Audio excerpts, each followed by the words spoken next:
wasn't something I expected to hear, and that was magical for me.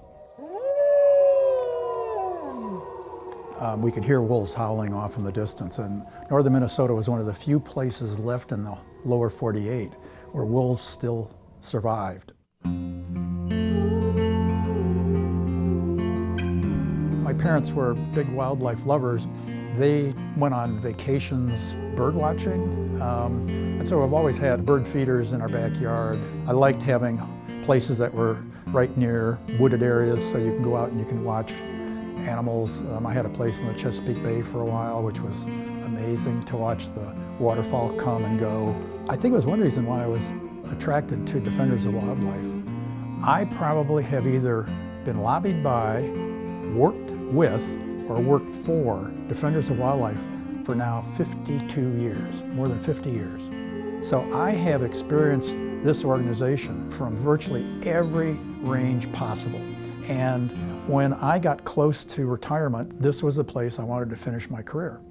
And so I spent my last 6 years as sort of an employed conservationist at Defenders of Wildlife. But I've been on the board of Defenders of Wildlife now. I'm about to enter my third 3-year term. So even though I retired from Defenders, I'm back with Defenders. And so my whole life has been kind of connected in one way or the other with Defenders of Wildlife. I have Defenders in my will. And when I was the Senior Vice President for Conservation Programs here, I was responsible for spending every single dollar that Defenders got on conservation. And I can assure you that if I didn't believe that Defenders was highly efficient and highly effective, I wouldn't be putting my own money from my estate into the hands of Defenders of Wildlife.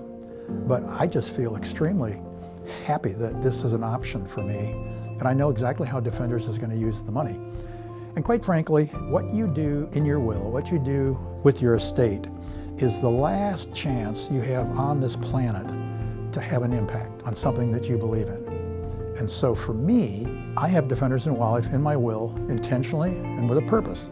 I want to still be able to contribute to wildlife conservation in this country even after I'm gone. You know, I guess the last thing I would say, it's easy to be discouraged today on so many fronts, but I'm optimistic at the end of the day. I just think that the wildlife heritage that we have in this country, the public land heritages that we have, national parks, national wildlife refuges, national forests, it's unprecedented throughout the entire world.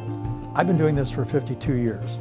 My time for stepping back is coming, but what I've really taken heart in is that there's always the next generation of people willing to step in. Giving Defenders of Wildlife money in my will is one way of providing funding for the next generation of leaders. And it makes me happy knowing that after I'm gone, there will be still something that I can do to support Defenders of Wildlife's wildlife conservation programs.